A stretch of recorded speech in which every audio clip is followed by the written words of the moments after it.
Igbo Nze m ọzọ ya abịagokwa n'ọzọ biko na vidiyo anụnwa bido I'd like ịga straight to the point biko nga straight to the point ịghọta m mụọkụ aghọta gị biko na ọ na nwoke bụ SSPower abịago bịa sị yes na ya amago na Akwa Okuko apụtago but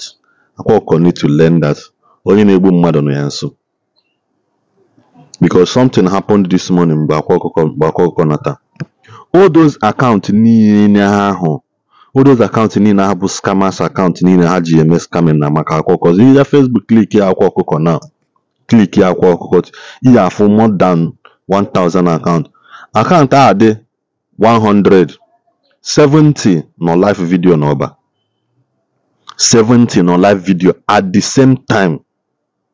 just different angle which na me on my own have from up to 15 different angles onye ọbụla no live ị na-asịzi organize ọkwa ndị anụnwa na-asị na-eme scamming ji akwa eme scamming ji akwa eme nke bụkwa the same people jikwa akaụntụ ahụ nọlụkwa live n'ọba Akwa Okuko mara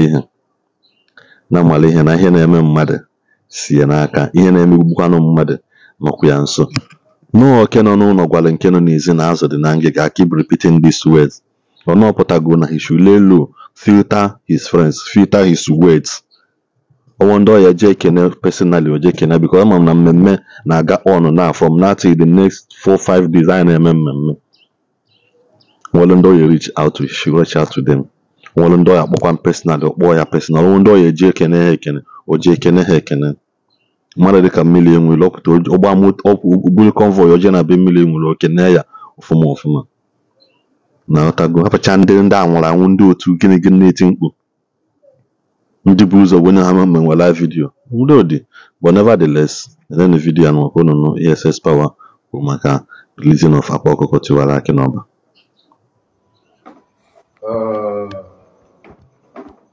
Igbo Nze m ọzọ ekene m olu na nọ n'ebe SSPower ụgbakọrọ na blue awa m na na-ekwu nke mmiri makọsa ọzọ na-eme onye na-ekwu nwere ebe ọ na-eme weji maka ma abịa tata bụ na ụnụ na-anya na abụ na vidio niile nne ma like ndị na-akpa agba mmadụ ọ nne eme vidio bụrụ mmadụ ka nji maka ya bụ mana ọ nwere ihe azụ na ị na-agba nkịtị iwe eziokwu na-ekpudi aka iwe na n'eziokwu na-ekpudi aka ọ dịka na kọna ịmarụzivi na-eme anụ m na-azụ na-ebu agwa o nwere okwu ngwuru mgbe azụ nnọọ onye mmadụ nọ nso na n'isi ọzọ ya ahụ ndị na ọdụfa ya marụ na ya na nwere ya bụ ike eze ji esi isi onye nọ mmadụ iso na n'isi eze onye mara onye na-egbu onye mara onye gbuzi onye isi ya asọ ya ha bụ egwuriri egbo ihe anụmanụ na-eme na ibe na Facebook onye na-ekwulusi ibe onye ekpelije n'ebe eke ibe niile na-ekwu ụgwọ Akwa Okuko ndị nna na ekpele Akwa Okuko ekpele ka ọ pụta eke ibe niile anọ na net ụzọ ịtọ arụmchọ na half chọrọ ka Akwa Okuko pụta half achọrọ ka Akwa Okuko pụta oke si kpọzi ya na 2.5 achọrọ ka Akwa Okuko pụta mana half chọrọ ka Akwa Okuko pụta o nwere onye ọ dị mma ka ibi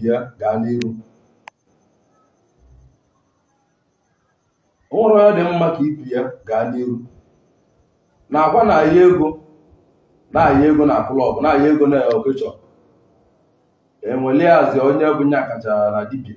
ka ọ bụ nye akacha nwee ego nwere ndị ọ na-abụ arụ ọgwụ ọ bụrụ mmadụ niile eze akwa n'azụ ka ọ na-atọ ụtọ unu nyochibe mara akwa unu echegbu onye mma ụnọ ma na nkata akpali nkata anyị na-anaghị akpali ebe ahụ nkata akpali n'ebe akwa nọ abụrụ nkata bidoro tata nwa akpali na nkata ahụ nweta nwaga bidoro nwa akpali nkata ahụ inekwa anyị mana ndị na-akpa nkata bụ ndị na-esi akwa n'azụ onye mali ka o ji aga na mbata ya na ọpụpụ ya ma na-eme gịnị seleplan ahụ na asị gị na onye nọ mmadụ nso na-elie mgbọ onye nọ mmadụ nso na-atị anụ na-arụ na-elikwu ya mgbọ dị ya n'arụ ibe nọ na net nwe ndị ọ na-atọ ụtọ ka akwa pụtara o nwere ndị ọ na-atọ ezigbote ụtọ ka akwa ma nya akwa nwunye na-ahapụtara onye apụta na-egwu ka o ji gwute na net mbụbọsị na na-eje na mmiri mbụbọsị na na-eje na alụsị ọ bụ ị na-agọrọ mmadụ ọvọ ka ọ pụta ị na-abịa n'anwụ ị na-eme ka onye anwụpụta na-abịa n'anwụ gị na-agba ndị aba jidesi enyi ike ka mmalikwu m na-eme enye iche ibe na-agba ndị aba jidesi enyi ike na ike ndị nwa ka ike ya mana ọ bụla ji mmadụ ya sị ka ọmalịbụ ike ga-abụ esi eme ka ọ mee gịnị ka ọ hapụta easily like that so ọ bụrụ na ya akụkọ ndị Igbo onye ọbụla baa n'ụlọ ka nwanne anyị eji nwere nwaanyị mee gịnị pụta obu na ego ka o yiri amalị na ego ka o yiri nwere nwaanyị pụtara onwe onye pụta polisi ebe onye pụta polisi n'elu onye pụta polisi na ibe ndụ apụtakwa taata onye na-ekwu okwu a bụ na ihe mara akwa ọkụkọ na-enyocha enyocha mana aka ndị dibịa dị ịma na aka ndị dibịa ndị otu ka ara ebe ahụ enyochagbu anya mana aka ba dị maka na ọ bụrụ ezigbo dibịa na-eso ebe na-azụ ọ bụrụ ezigbo dibịa ka ndị na-emesi ibe a na-eme bụ onye ya aka nne ibu ube dibịa na-ama aka dibịa na-amara aka dibịa na-amara aka ego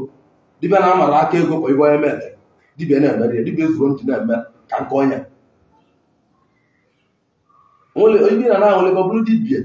ndị azụ na bụ dibịa na-ewu ewu na-abịa abịa onye ego moto ibi ego chọrọ ka ha memere ego nwatakịrị ahụ ka ha nwa mee gịnị ka ha anọwa ababa onye maalụ nwata onye maalụ mmadụ na-egbu mmadụ onye na-amarụ mmadụ na-egburu mmadụ ọ na-akọta onye na-amara akwa si Igbo si bịa mkpu ahụ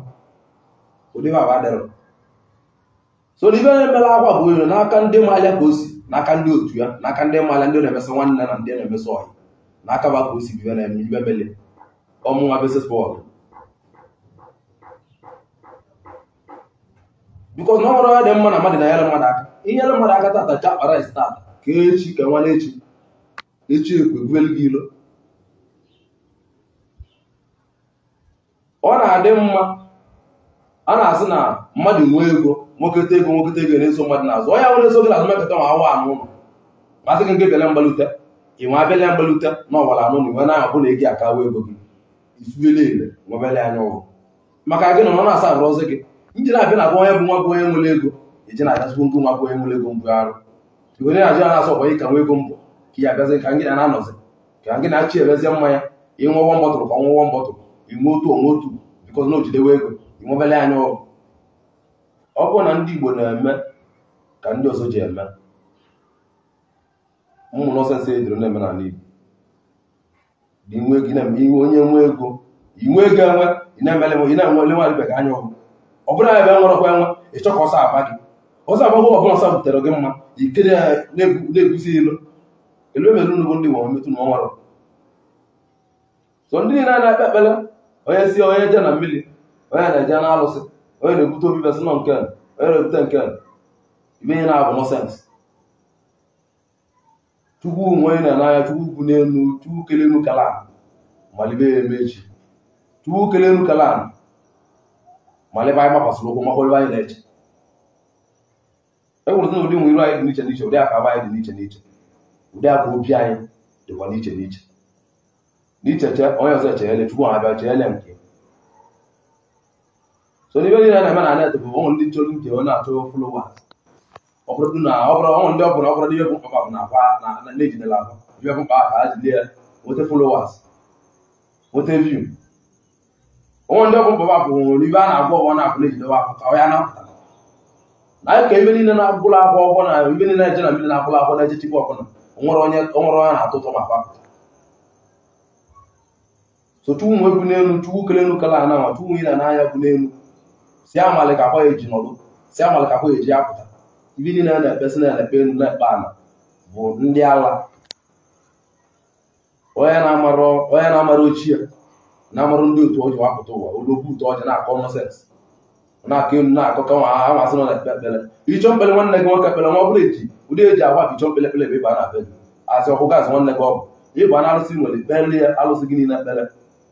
tuwu malị ikpere ị na-ekpe ọpụta bụrụ ọpụta tumoro ka onye gị 1 million ka onye gị 10 million ego ka ị chọrọ bikọs ọf gịnị ka nwa ejide ụdị ahụ amalụ onye bụ apụta n'ihe ọma ka anyị na ya oyibo ọma emere nwoke mere nwaanyị so n'ibe niile unu na-eme bụ nọsensị unu na-eme ofu ndị agha emebele na-ekpe elu na-ekpe na ofu unu niile ahụ mere gịnị kpara nkata macha nkata wee bule kunu ụlọ nwere ekpekpere na-ekpechekpere abụọ kpara nkata egwu nwatakịrị ahụ na onye mara mmadụ na-egbu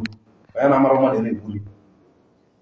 onye mara mmadụ bibe na-egbu onye na-amara mmadụ na-egburi achọrọ m nke n'okwu anụ mana ọ nwere mgbe nnọkọtali nwa bibe na-eguzi na-eguzigwo m iwo onye si n'elu na-akọ nọsensị onye na-amara onye na-egburu olu na-amarụ ndị ichie ọmarụ ndị mmiri ọmarụ ibe iyi ugwe asị ọmarụ ka o ji gata be ọmarụ ndị ichie bebe onye abịa gburu anụ izi onye pụta ka ahụ ọcha n'isi ka ya n'ọkpa tee nzu na iru tee n'azụ ọchebe na mmiri si na ya na-ekpele akwa ekpere onye na-esi n'ebe osi jee na osisi gwelu osi iga onye na-esi ebe na-ejewe na arụsị dị iche na-akọ nọsensị ịchọ mkpere mmadụ ekpele ọbụla ịchọrọ mkpele anya ekpele ka Chukwu zago oku n'Chukwu bụ ya na-aza ekpele o Chukwu ya agba nwa alụsị alụsị ma alụ ọrụ olusi ugwu Chukwu bụ nya nwee ike ilu nwere nwaji ibe mmadụ amarụ sọ ndị ọkụ gị ya ama iche niile eje n'onye nwee ike ma ọ bụrụ Igwele apụta onye nwapụta na-agba onye nwụ n'ọnụ elu otu amamihe dị otu Igbo ndị mana aga m ntị ekene m si na onye ọbụla na-eneta vidiyo na subscribe kwa na dis channel eji na shinoilo maka oji aga n'ọgwụ ewepụtago m onwe wee si na mmanya iji eziokwu wee na-achị na efere mbụwa mana some people are trying to get on my neck ndị mmadụ na-agwa m okwu ọjọọ mana biko ya bụ ihe ọbụghọrọ ihe dị mana ịmaga onye ọbụla nwere ike o ji ebụrụ mmadụ ya dị right to share your own opinion mana regarding ihe Biafra m post mesi nna asị afọ m ihe post ifetara abala m mba achị nna ya na-abaghị ọ bụrụ AIT post ya abala ha mba ọ bụ channel television ya sị ha they should put down their video regarding ihe Biafra post. Can you go to Insta blog bala ha mba remove video maka na ị na-afụ iru m never na Tilia no bo Tilia that's the main reason I'm actually me anything Biafra mfugodu nke bụ na-ekwesị ime I will just ignore ọbụghọ na mana ha afụ ya ọbụghọ na ma achọghị ikwu okwu the two videos m mee na maka Biafra ka eji wenye m strike nye m community ban nye m shadow ban nye m everything I posted it unu mee ka unu afọ ya mpostizie nke story maka leta m na ndị Kano dị dalụ m ka unu tigwe anyị bụkwa n'ofu ọ na-aka isi nweta Biafra nwere enwetazi ya ụfọdụ asị no ha nwa fight for this no ha aka anyị position nka na since things are not done that way biko